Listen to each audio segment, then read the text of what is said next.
ආයුබෝවන් ඔබ සැමට මගේ තුන්වෙනි වීඩියෝවට ඔබව සාදරයෙන් පිළිගන්නවා. ඔබට මතක ඇති මගේ දෙවැනි වීඩියෝවෙන් රූබික් කැටය සම්පූර්ණ කිරීමට උපයෝගී කරගත යුතු පියවර 7 සහ දකුණත් සහ වමත් නීති මොනවාද කියා රූපරාමු ආශ්‍රයෙන් ඔබට විස්තර කළ ආකාරය. එමෙන්ම එම වීඩියෝවෙන් මම රූබික් කැටයක් ආශ්‍රයෙන් ඔබට පැහැදිලිව විස්තර කළා දකුණත් සහ වමත් නීති පාවිච්චි කරන විට රූබික් කැටය හැසිරවිය යුතු ආකාරය පිළිබඳව. එම වීඩියෝවෙන්ම මම ඉදිරිපත් කළා රූබික් කැටයේ පළමු දෙවැනි සහ තුන්වන පියවරවල් සම්පූර්ණ කරන ආකාරය.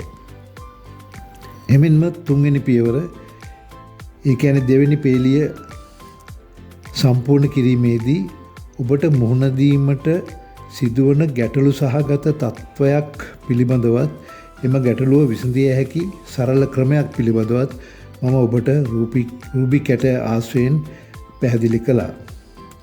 ඒ අනුව මම දැන් උපකල්පනය කරනවා මෙම අවස්ථාව වන විට රූබික් කැටය සම්පූර්ණ කිරීමට අවශ්‍ය පියවර 7න් පියවර 3ක් නිවැරදිව සහ සරලව සම්පූර්ණ කිරීම පිළිබඳව හොඳ අවබෝධයක් ඔබට ඇති කියලා. එම උපකල්පනය මත පදනම් වෙලා මම තුන්වන වීඩියෝවෙන් ඉදිරිපත් කිරීමට අදහස් කරනවා ඉතිරි පියවරවල් 4. ඒ කියන්නේ 4 වන 5 වන 6 වන සහ 7 වන පියවරවල් සරලව සම්පූර්ණ කළ යුතු ආකාරය පිළිබඳව. මම දෙවෙනි වීඩියෝවෙන් පැහැදිලි කර ආකාරයට තුන්වන පියවර ඒ කියන්නේ දෙවෙනි පේලිය සම්පූර්ණ කිරීමේදී ඇතිවිය හැකි ගැටලු සහගත තත්වයට සමානව ගැටලු සහගත තත්වයක් පස්වෙනි පියවර සම්පූර්ණ කිරීමේදී ඔබට මුහුණ දීමට සිදුවිය හැකියි. මම මේ වීඩියෝවෙන් ඒ කියන්නේ තුන්වන වීඩියෝවෙන් එසේ පස්වෙනි පියවරේදී ඇතිවිය හැකි ගැටලුව සරලව විසඳන ආකාරය පිළිබඳවත් අවබෝධයක් ලබා දී 6 වන පියවර සහ 7 වන පියවර ඒ කියන්නේ අවසාන පියවර සම්පූර්ණ කිරීම දක්වා රූබික් කැටය හැසිරවිය යුතු ආකාරය පිළිබඳව පැහැදිලි අවබෝධයක් ලබා දීමට අදහස් කරනවා. ඔබට මතක ඇති දෙවෙනි වීඩියෝවෙන් පළවෙනි පියවරේ සිට තුන්වෙනි පියවර දක්වා පළවෙනි පියවරේ සිට තුන්වෙනි පියවර දක්වා ඒ කියන්නේ පළවෙනි පියවර කහ කොටුව වටා සුදු කතරයක් සෑදීම දෙවෙනි පියවර සුදු කතරේ යටපැත්තට යවා සුදු කොටුව වටා කතරයක් සෑදීම සහ යටපැත්තේ සුදු කොටු සම්පූර්ණ කිරීම ඒ සමගම පළමු පේලිය ඉබේටම සම්පූර්ණ වේ. තුන්වෙනි පියවර දෙවෙනි පේලිය සම්පූර්ණ කිරීම. ඒ තුන්වෙනි පියවර දක්වා රූබික් කැටය සම්පූර්ණ කරන ආකාරය මම සරලව රූබික් කැටයක් ආශ්‍රයෙන් ඔබට ඉදිරිපත් කළා. දැන් අපි බලමු 4 වන පියවර සම්පූර්ණ කළ යුතු ආකාරය. 4 වන පියවර කියන්නේ උඩ පැත්තේ කහ කතරයක් සාදා ගැනීම.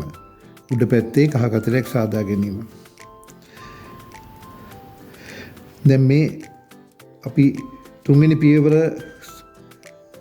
සම්පූර්ණ කළා වීඩියෝ නවත්තනකොට අපි මෙන්න මේ තත්ත්වය තමයි තිබුණේ. ඒ කියන්නේ සුදු කොටුව සම්පූර්ණයි යටිපැත්ත සුදු පැත්ත පළවෙනි පියවර ඉබේටම සම්පූර්ණ වුණා. දෙවෙනි පේලිය සම්පූර්ණ කළා. ඒ කියන්නේ තුන්වෙනි පියවර කියන්නේ දෙවෙනි පේලිය සම්පූර්ණ කිරීම. ඊට පස්සේ අපිට දැන් 4 වෙනි පියවර විදියට තියෙන්නේ කහ පාට කතරයක් කහ පැත්තේ සාදා ගැනීම. දැන් මම ඔබට කලින් වීඩියෝ වල කිව්වා මේ තමයි කහ පාට පැත්තේ මූලස්ථාන කොටුව. ඒතකොට මේ කහ පාට මැද කොටුව වටේට අපි කහ පාට කතරයක් හදා ගැනීම තමයි 4 වෙනි පියවර කියන්නේ. දැනට ඔබට පේනවා ඇති මේ කතරේ දෙකක් ඉබේටම හැදිලා තියෙනවා. කහ පාට කොටු දෙකක්. මෙන්න මේ කොටු දෙක අපි හදා ගන්න ඕන කතිරය සම්පූර්ණ වෙන්න. මේ දෙපැත්තේ වැඩිපුර තියෙන මේ කොටුවත් ඒක ගැන අපි වැඩි සැලකිල්ලක දක්වන්න අවශ්‍ය වෙන්නේ නැහැ මේ අවස්ථාවේදී. අපිට අවශ්‍ය වෙන්නේ මෙන්න මේ කතිරය සාදා ගැනීම. ඒතර අපි බලමු කොහොමද මේ කතිරය සාදාගන්නේ කියලා. දැන් ඔබට පේනවා ඇති මේ කහපාට පැත්තේ මේ තීරුවක් එක දිගටම එක කෙලින් තියෙනවා. මෙතන මේ කොටුවයි මේ කොටුවයි මේ කොටුවයි. ඒ වගේ අවස්ථාවක් ආවොත් එහෙම ඔබට කරන්න තියෙන්නේ මේ ඉතුරු කොටු දෙක සම්පූර්ණ කරගන්න මේ කහ කතරේ සාදා ගැනීමේදී හැම වෙලාවකම මේ ක්‍රමය පාවිච්චි කරන්න සිද්ධ වෙනවා. දැන් මෙතන කහපාට තීරුවක් තියෙනවා මෙහෙම. දැන් අපි මේ අපේ මූණත පැත්තට තියෙන ඒ පේලිය සම්පූර්ණ ඒ පේලියම එකවරක් දකුණට කරකවනවා. කරකවලා අපි දකුණත් නීතිය එකපාරක් කරනවා. කරලා අපි කරකවපු කැටේ ආපහු ඒ පැත්තට හරව ගන්නවා. අන්න දැන් ඔබට පේනවා ඇති කහපාට කතිරය මෙතන හරි ගියා. එතකොට අපි දැන් ඔන්න ඒ පියවරත් සම්පූර්ණ කරලා අවසන්. අපි හිතමු මේ පළවෙනි අවස්ථාවෙන් මේ කතරේ හැදුන්නේ නැහැ කියලා. නැවත වරක් ඔබ ඒ දෙයම කරන්න. නැවත වරක් මෙහෙම කරකවලා දකුණත් නීතිය කරලා ආපහු මේක මෙහෙම ගන්න. ඒ අවස්ථාවෙත් කතරේ සෑදුනේ නැත්නම් කැටේ වෙන පැත්තකට හරවලා ඒ දෙයම කරන්න. එකක් මෙහෙම කරකවලා ඊට පස්සේ දකුණත් නීතිය කරනවා. කරලි ඉවරලා කැටේ ආපස්සට හරව ගන්නවා. ඒ කතරේ සෑදෙනකම්ම ඔබට ඒක අවස්ථා කීපයකදී කරන්න සිද්ධ වෙයි. දැන් මෙතෙන්දී එකපාරෙන්ම කතරේ සෑදුනා. එතකොට අපි දැන් මතක තියාගන්න දැන් අපි මේ හතරවෙනි පියවර දැන් සම්පූර්ණ කරලා අවසන්. ඒ කියන්නේ කහපාට කතරේ සාදා ගැනීම. මෙතෙන්දී මතක තියාගන්න හැම වෙලෙම කතරේ හදා ගන්නකොට අර මම කලින් පෙන්නපු එක මේ ඉස්සරහා තියෙන ඒ රවුමම එකක් කරකවලා තමයි දකුණත් නීතිය කරන්න ඕන. එතකොට කරලා ආපහු මේක ගත්තාම මෙතන කතරේ හැදෙනවා. ඒක එනකම්ම ඒ ක්‍රමය ඔබට පාවිච්චි කරන්න සිද්ධ වෙනවා. දැන් එතකොට අපි කහ කතරේ සාදා ගත්තා.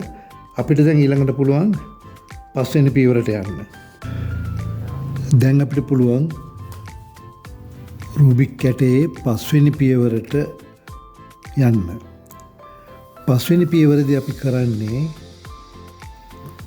තුන්වෙනි පේලියේ කෝණ හතරේ පාට දෙවැනි පේලියේ අදාළ කෝණ හතරේ පාටට සමාන කිරීම. දැන් මේ රූප රාමුවෙන් පේනවා පස්වෙනි පියවර උඩ පැත්තේ කෝණ හතරේ පාට දෙවැනි පේලියේ කෝණ හතරේ පාටට සමාන කිරීම. ඒ කියන්නේ කෝණ හතරක් කියන්නේ මේක දැන් උඩ පේලිය ගත්තාම උඩ පේලියේ මේක කෝණයක්, මේ දෙවෙනි කෝණය, මේ තුන්වෙනි කෝණය, මේ හතරවෙනි කෝණය. කෝණ හතරක් තියෙනවා.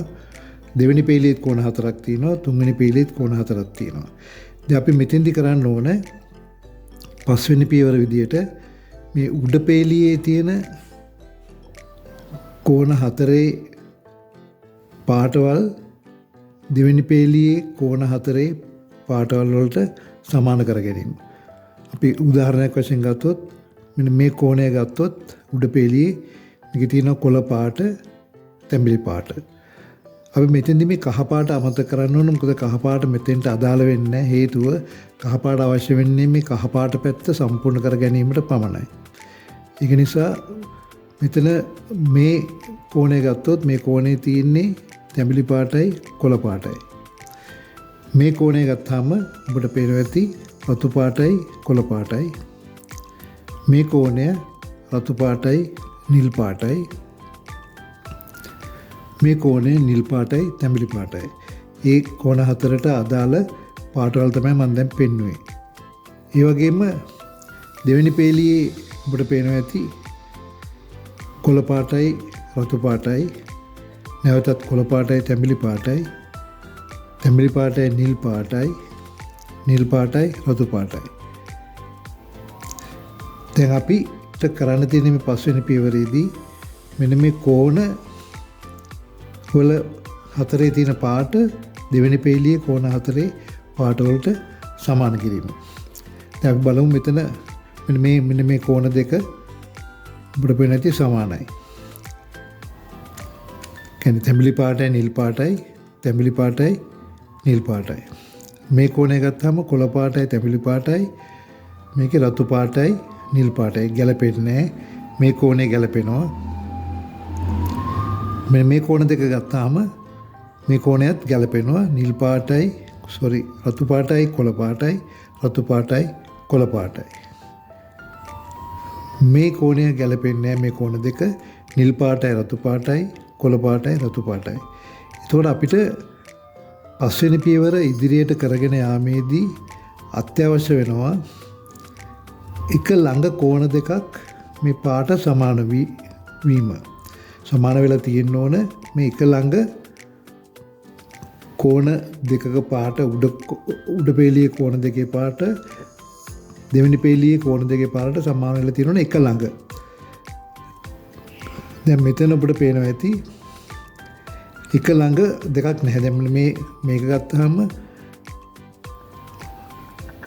රතු පාටයි කොළ පාටයි රතු පාට මේ කෝණ දෙක සමානයි. මේ කෝණ දෙක සමාන නැහැ. අයිත් මෙන්න මේ කෝණ දෙක සමානයි. නිල් පාටයි තැඹිලි පාටයි නිල් පාටයි තැඹිලි පාටයි. හැබැයි තියෙන්නේ එක ළඟ නෙමෙයි. එකක් මේ පැත්තේ අනිත් එක මේ පැත්තේ. ඒතකොට අපිට මේක ඉදිරියට යන්න අපහසුයි. නමුත් ඒකට ක්‍රමයක් තියෙනවා ඒ ගැටලුව විසඳන්න. අපි ඒක කරන්නේ කොහොමද කියලා බලමු. කෝණ දෙකක් සමාන කෝණ දෙකක් එක ළඟට ගන්න කොහොමද කියලා. දැන් මෙතන මෙන්න මේ කෝණ දෙක සමානයි. අපි ඉතින්දි කරන්නේ සමාන කෝණ දෙක තියෙන එක පැත්තක් අපේ වම් පැත්තට තියාගන්නවා. වම් පැත්තට තියාගෙන දැන් මේක සමානයි. අපි ඒක වම් පැත්තට තියාගෙන දකුණත් නීතිය 3 පාරක් කරනවා. 1 2 3යි. ඊළඟ කැටේ වම් පැත්තට හරවලා වමත් නීතිය 3 පාරක් කරනවා.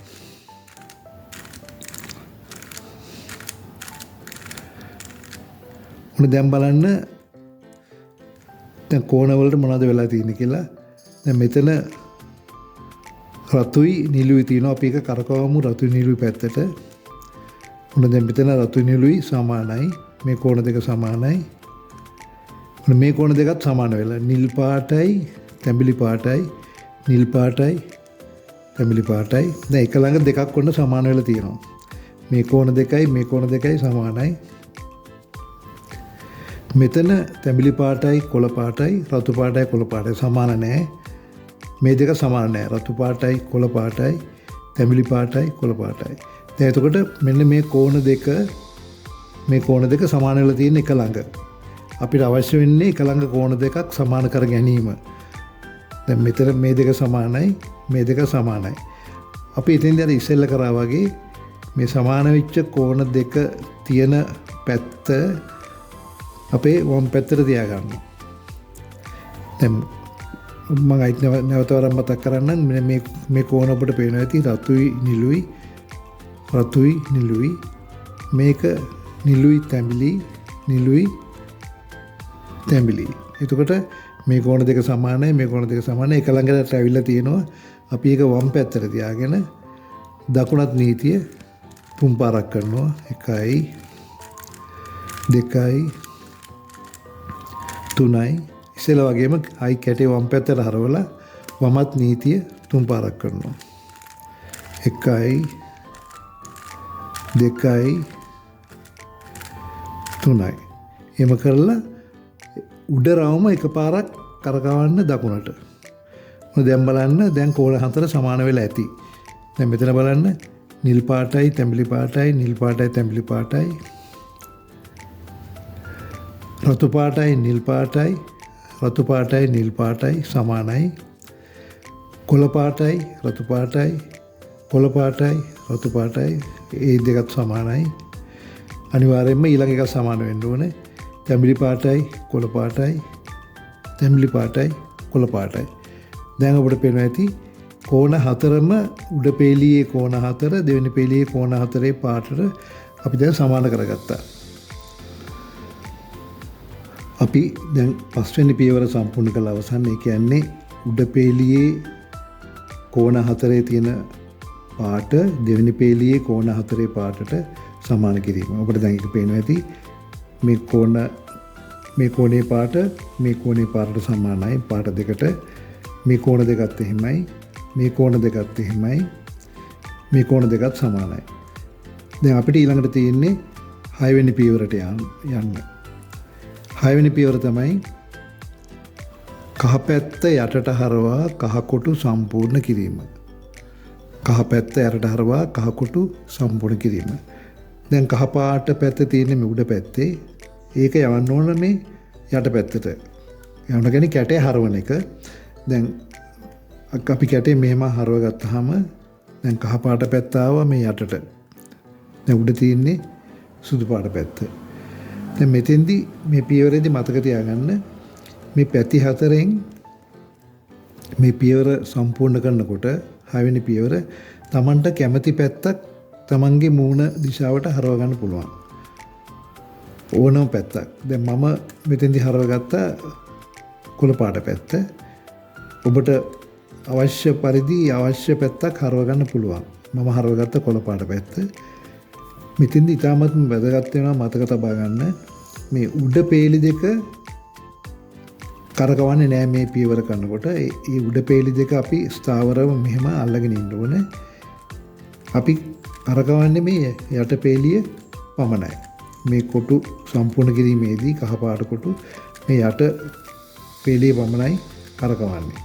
දැන් මෙතෙන්දී මතක තියාගන්න මේ මෙතනට අවශ්‍ය කරන කහ පාට කොටු දෙක තියෙන්නේ මේ යට පේලිය පමණයි.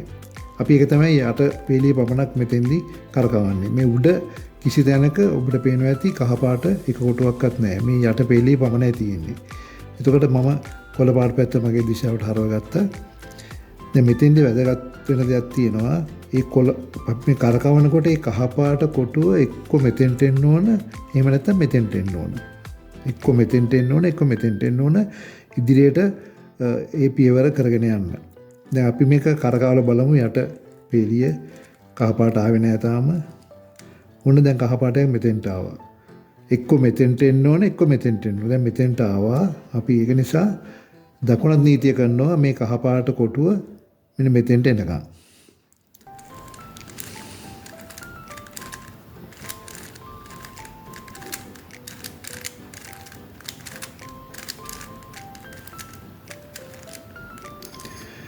දැන් මේ ඔබට පේනවා මේ කහ පාට කොටුව මෙතෙන්ට ආවා. දැන් මේ කොළ පාට පැත්ත මම මේ වෙන පැත්තකට හැරෙන්නේ නැහැ. ඒක එහෙමම තියෙනවා. දැන් ආයිත් කරකවනවා මේ යට පේලිය. මොන ඉතුරු කහ පාට එකව මෙතෙන්ට. මේක හරි එක්ක මෙතෙන්ට එන්න ඕන, එහෙම නැත්නම් මෙතෙන්ට එන්න ඕන. දැන් අපි ආයිත් කරන්නේ අර දකුණත් නීතිය මේ කහ පාට කොටුව මෙතෙන්ට එනකම්ම දකුණත් නීතිය කරන එක. දැන් බලමු අපි මොනද එතන අපි දැන් මේ කහ පාට කොටුව මෙතෙන්ට ආවා. දැන් කහ පාට පැත්ත සම්පූර්ණ වුණා. ඒ කියන්නේ 6 වෙනි පියවර දැන් සම්පූර්ණයි. කහ පැත්ත යටට හරවා කහ කොටු සම්පූර්ණ කිරීම. දැන් අපිට ඊළඟට තියෙන්නේ අවසාන පියවර. සම්පූර්ණ කරන ලද කහ පැත්ත උඩට හරවා තුන්වන පේලිය සම්පූර්ණ කිරීම. සම්පූර්ණ කරන ලද කහ පැත්ත උඩට හරවා තුන්වන පේලිය සම්පූර්ණ කිරීම. දැන් කහ පාට පැත්ත යට තියෙන්නේ. දැන් මේක සම්පූර්ණයි. ඒක කැටේ කරකවලා මෙහෙම උඩ පැත්තට ගන්නවා. දැන් තියෙන්නේ කහ පාට පැත්ත උඩ කළා කැටේ සම්පූර්ණ කිරීම. මෙතෙන්දී මතක තියාගන්න බලන්න හැම වෙලෙම මේ කැටේ දැන් මේ පියවර පටන් ගන්න ඉස්සෙල්ලා මෙහෙම කරකවලා බලන්න සම්පූර්ණ වෙච්ච පැත්තක් තියෙනවද කියලා. ඕන්න දැන් ඔබට පේනවා ඇති මේ රතු පාට පැත්ත දැන් සම්පූර්ණ වෙලා තියෙන්නේ. සමහර අවස්ථාවල එන්න පුළුවන් එක පැත්තක්වත් සම්පූර්ණ නොවි. දැන් මේ පැත්ත සම්පූර්ණ නැහැ. මෙතන තියෙන නිල් පාට, මෙතන කොළ පාට තියෙන මේ පැත්ත සම්පූර්ණ නැහැ. මේ පැත්ත සම්පූර්ණ වෙලා මේ පැත්ත සම්පූර්ණ නැහැ. මොකද මෙතන තැඹිලි පාට කැටයක් තියෙනවා. හොඳට බලන්න කැටේ පේලි තුනම කරකවලා එක සමාන සම්පූර්ණ වෙච්ච පැත්තක් තියෙනවද කියලා. ඒ සම්පූර්ණ වෙච්ච පැත්තක් තියෙනවා නම් ඔබ විසින් කළ යුත්තේ මේ සම්පූර්ණ වෙච්ච පැත්ත තමන්ගේ මූණ දිශාවට හරව ගන්න එක. දැන් මෙතන රතු පාට සම්පූර්ණ වෙලා තියෙන්නේ. මම ඒ රතු පාට මගේ මූණ දිශාවට හරව ගත්තා. හරවගෙන මතක තියාගන්න මෙතෙන්දී අපි කරන දකුණත් සහ වමත් නීතිය කරන ආකාරය හොඳට බලා ගන්න. මෙතෙන්දී අපි කරන්නේ දකුණත් නීතිය මේ දකුණු පැත්ත මේ රතු පාට සම්පූර්ණ වෙච්ච පැත්ත තමන්ගේ දිශාවට හරවගෙන දකුණත් නීතිය එකපාරක් කරනවා. වමත් නීතිය එකපාරක් කරනවා. ඊට පස්සේ ආයිත් දකුණත් නීතිය 5 පාරක් කරනවා. වමත් නීතිය 5 පාරක් කරනවා. එතකොට කැටේ සම්පූර්ණ වෙනවා. සම්පූර්ණ නැත්නම් නැවතත් ඒ පියවර ඒ ක්‍රමයටම දකුණත් නීති 1යි වමත් නීති 1යි දකුණත් නීති 5යි වමත් නීති 5යි කැටේ සම්පූර්ණ වෙනකම්ම ඔබට කරන්න සිද්ධ වෙනවා. දැන් මෙතෙන්දී ඔබට එන්න පුළුවන් අවස්ථාවක් පැති 4ම සම්පූර්ණ නොවි. අනිවාර්යයෙන්ම ඒ වගේ අවස්ථාවල් එනවා. එතකොට ඔබ කරන්නේ මොන පැත්ත උනක් කමන්නේ හරවගෙන අර මං දැන් පෙන්නන දකුණත් සහ වමත් නීති ඒ ආකාරයෙන්ම කරන්න. මොන පැත්ත වුණත් ප්‍රශ්නයක් නැහැ. දැන් මේක හැබැයි එක පැත්තක් සම්පූර්ණ වෙලා තියෙනවා නම් අනිවාර්යයෙන්ම මේ පැත්ත තමන්ගේ දිශාවට හරව ගන්න ඕන. දැන් බලමු අපි කොහොමද 7 වෙනි පියවර අවසාන පියවර සම්පූර්ණ කරන්න කියලා. දැන් මං කිව්වා මේ දකුණත් නීතිය එකක් කරන්න. මං රතු පාට පැත්ත මගේ පැත්තට හරවගත්තා. දැන් දකුණත් නීතිය එකපාරක් කරනවා. ඊට පස්සේ වමත් නීතිය එකපාරක් කරනවා. දැන් දකුණත් නීති 5ක් කරනවා. 1යි 2යි 3යි 4යි 5යි වමත් නීති 5ක් කරනවා. 1යි 2යි 3යි 4යි 5යි. ඔන්න දැන් කැටය සම්පූර්ණ වුණා. මේ පැති 6ම ඔබට පේනවා ඇති සම්පූර්ණ වෙලා. හරි සරලයි. මේක හොඳට මතක තබා ගත්තාම ඔබට ඉතාමත් පහසුයි මේ වගේ පැති 6ම සම්පූර්ණ කරගන්න. මේ පැති 6ම දැන් සම්පූර්ණයි. දැන් අපි පියවර 7ම දකුණත් සහ වමත් නීති උපයෝගී කරගෙන සම්පූර්ණ කරලා අවසන්. ඒ කියන්නේ රූබික් කැටය සම්පූර්ණ වෙලා අවසానයි. මම විශ්වාස කරනවා මගේ වීඩියෝ තුන හරි හැටි ධාරණය කරගත්තා නම් ඔබට හැකිවිය යුතුයි රූබික් කැටය නිවැරදිව පියවරෙන් පියවර දකුණත් සහ වමත් නීති අනුසාරයෙන් සම්පූර්ණ කරගන්න. මම ඔබට මතක් කරනවා මගේ වීඩියෝ තුන නැවත වරක් හොඳට අධ්‍යයනය කරලා ප්‍රධාන කරුණු 7ක් ගැන කඩදාසියක සටහනක් තබා ගන්න. ඒක ඔබට ඉදිරියේදී ප්‍රයෝජනවත් වෙනවා. මේක ප්‍රැක්ටිස් කරනකොට කැටය ඒ සටහන් 7 මම එකින් එක ඔබට කියන්නම්. පළවෙනි සටහන කඩදාසියක ඔබ සටහන් කරගන්න. පියවර 7 නිවැරදිව පිළිවෙලින් සටහන් කරගන්න ඕන. ඒකට අර මම පෙන්නපු රූප රාමුවේ මම දෙවෙනි වීඩියෝෙන් පෙන්නුව රූප රාමුව ඔබට ස්ක්‍රීන්ෂොට් එකක් ගන්න පුළුවන්. එතකොට මේ පියවර 7ම මේකේ තියෙනවා. ඔබට අවබෝධයක් ගන්න පුළුවන් පියවර 7 මොනවද කියලා. ඊළඟට දෙවෙනි සටහන තමයි ඔබට මම කියන්නේ පහසු වෙන ක්‍රමයක් ඔබට මේ පියවර 7 මතක තබා ගන්න. දෙවෙනි එක දකුණත් සහ වමත් නීතිවලදී රූබික් කැටය කැරකෙන දිශාවන් නිවැරදිව සටහන් කර ගැනීම. ඔබට මතක ඇති මම පෙන්නවා වමත් සහ දකුණත් නීතිවලදී අර කැටය හසුරවන වන ආකාරය රූපරාමුවකින්. ඒ රූපරාමුව ඔබට පුළුවන් ඒකේ ස්ක්‍රීන්ෂොට් එක අරගන්න අරගෙන ඒක ඔබට පාවිච්චි කරන්න පුළුවන්. ඔබට මතක ඇති මෙන්න මේ රූපරාමුව මේකේ දකුණත් සහ වමත් නීති දෙක ඊතල මාර්ගයෙන් පෙන්වලා තියෙනවා ඊටාත්ම සරල ආකාරයෙන්. ඒක ඔබට ඊටාත්ම ප්‍රයෝජනවත් වෙනවා මේ රූප සටහන. මේකේ ස්ක්‍රීන්ෂොට් එක අරගෙන තියාගන්න පුළුවන්. එහෙම නැත්නම් සටහනක් තබා ගන්න පුළුවන්. ඊළඟට තුන්වෙනි සටහන තමයි තුන්වන පියවරේදී ඒ කියන්නේ දෙවෙනි පේළිය සම්පූර්ණ කිරීමේදී දකුණත් සහ වමත් නීති පාවිච්චි කරන ආකාරය සහ දෙවෙනි පේළිය සම්පූර්ණ කිරීමේදී මම විස්තර කරපු ගැටලුකාරී අවස්ථාව විසඳීම සඳහා දකුණත් සහ වමත් නීති පාවිච්චි කළ යුතු ආකාරය පිළිබඳව සටහනක් තබා ගැනීම.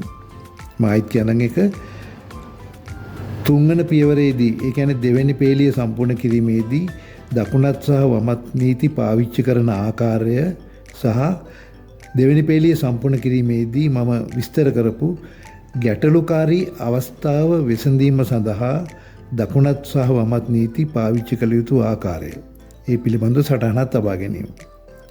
හතරවෙනි සටහන තමයි හතරවන පියවරේදී කහපාට කතිරයක් සාදා ගැනීමේදී කැටය හසුරවන ආකාරය පිළිබඳව සටහනක් තබා ගැනීම. හතරවෙනි පියවරේදී කහපාට කතිරයක් සාදා ගැනීමේදී කැටය හසුරවන ආකාරය පිළිබඳව සටහනක් තබා ගැනීම. පස්වෙනි සටහන තමයි පස්වෙනි පියවරේදී තුන්වන පේළියේ කෝණ හතරේ පාට දෙවෙනි පේළියේ කෝණ හතරේ පාටට සමාන නොවූ විට හෝ තුන්වන පේළියේ එක ළඟ කෝණ දෙකක පාට දෙවෙනි පේළියේ අදාළ කෝණ දෙකේ පාටට සමාන නොවුනහොත් දකුණත් සහ වමත් නීති යොදාගෙන එම ගැටලුව විසඳිය යුතු ආකාරය. ඒ පිළිබඳව සටහනක් තබා ගන්න. ඊළඟට 6වෙනි පියවරේදී ඒ කියන්නේ රූබික් කැටේ උඩ පැත්ත එනම් කහ පාට පැත්ත යට පැත්තට හැරවීම සහ කහ කොටු සම්පූර්ණ කිරීමේදී අනුගමනය කළ යුතු සරල අවශ්‍යතාවයන් පිළිබඳව සටහනක් තබා ගැනීම. ඒ 6වෙනි පියවරේදී කහ පාට පැත්ත සම්පූර්ණ කරනකොට කළ යුතු දේවල් පිළිබඳව සටහනක් තබා ගැනීම. 7වෙනි සටහන ඔබ තබාගත යුතු 7වන පියවර. ඒ කියන්නේ අවසාන පියවර ආරම්භ කිරීමට පෙර උඩ පැත්ත සහ යට පැත්ත හැර එක් පැත්තක පාට සම්පූර්ණ වී තිබූ විට රූබික් කැටය හැසිරවිය යුතු ආකාරය සහ ආරම්භයේදී වටේට ඇති හතර පැත්තම අසම්පූර්ණව තිබූ විට දකුණත් සහ වමත් නීති පාවිච්චි කළ යුතු ආකාරය පිළිබඳ සටහනක් තබා ගැනීම. ඔබට මතක ඇති 7 වෙනි පියවරේදී මම කිව්වා එක පැත්තක් සම්පූර්ණ වෙලා තියෙනවා නම් ඒ පැත්ත තමන්ගේ මූණට හරව ගන්න. හරවගෙන දකුණත් නීති 1යි වමත් නීති 1යි දකුණත් නීති 5යි වමත් නීති 5යි. එතකොට කැටය සම්පූර්ණ වෙනවා. සම්පූර්ණ නැත්නම් නැවතත් දකුණත් නීති 1යි වමත් නීති 1යි දකුණත් නීති 5යි වමත් නීති 5යි කරන්න. කැටය සම්පූර්ණ වෙනකන් ඒ විදිහට කැටය හසුරවන්න. සම්පූර්ණ වෙච්ච පැති එකක්වත් තිබුණ නැත්නම් කිසි ප්‍රශ්නයක් නැහැ. Tamanට කැමති පැත්තක් හරවගෙන අරකම කරන්න. දකුණත් නීති 1යි වමත් නීති 1යි දකුණත් නීති 5යි වමත් නීති 5යි. කැටය සම්පූර්ණ වෙනකම්ම මේ නීති දෙක ඒ විදිහට ක්‍රියාත්මක කරන්න. ඒ පිළිබඳව සටහනක් තබා ගත්තාම ඒක Tamanට ඉදිරියේදී ප්‍රයෝජනවත් වෙනවා. මේ විදිහට ලියාගත්තු සටහන් උපයෝගී කරගෙන රූබික් කැටය හැම අවස්ථාවකම ප්‍රගුණ කරන්න. එවිට මගේ ඊළඟ වීඩියෝව ඇතුළු වීඩියෝ 4ම නිතරම පරිශීලනය කිරීමට අවශ්‍ය වන්නේ නැහැ. ඔබට මේ සටහන මාර්ගයෙන් පුළුවන් ඒ පියවර 7 ධාරණය කරගන්න, මතකයේ තබා ගන්න. මම ඔබගේ නැවත වරක් ඉල්ලීමක් කරනවා. මගේ වීඩියෝව සබ්ස්ක්‍රයිබ් කරලා ලයික් එකක් දාලා ෂෙයා කරන්න කියලා. හොඳයි, මගේ අවසාන වීඩියෝ, ඒ කියන්නේ 4 වෙනි වීඩියෝයෙන් මම කලින් සඳහන් කළ පරිදි මම ඒ වීඩියෝ 4 වෙනි වීඩියෝ හරහා ඔබ සමග එකට එකතු වී ප්‍රායෝගිකව රූබික් කැටය පියවරෙන් පියවර දකුණත් සහ වමත් නීති උපයෝගී කරගෙන සම්පූර්ණ කිරීමට අදහස් කරනවා. එයින් මම බලාපොරොත්තු වෙන්නේ මගේ පළමු වීඩියෝ 3න් ඔබ ලබාගත් දැනුම ප්‍රායෝගික වශයෙන් උපයෝගී කරගෙන රූබික් කැටය පියවරෙන් පියවර දකුණත් සහ වමත් නීති උපයෝගී කරගෙන සම්පූර්ණ කරන ආකාරය පිළිබඳ ප්‍රායෝගික දැනුමක් ලබා දීම. මෙහිදී වැදගත් වන්නේ මම නිතරම සඳහන් කළ පරිදි රූබික් කැටය හැසිරවීම හැකිතරම් ප්‍රගුණ කිරීම. ඒ කියන්නේ හොඳට ප්‍රැක්ටිස් කරන්න කියලා. හොඳයි, අපි අවසාන වරට මගේ 4 වෙනි සහ අවසාන වීඩියෝවෙන් ළඟදීම හමු වෙමු. ඔබට සුබ දවසක්.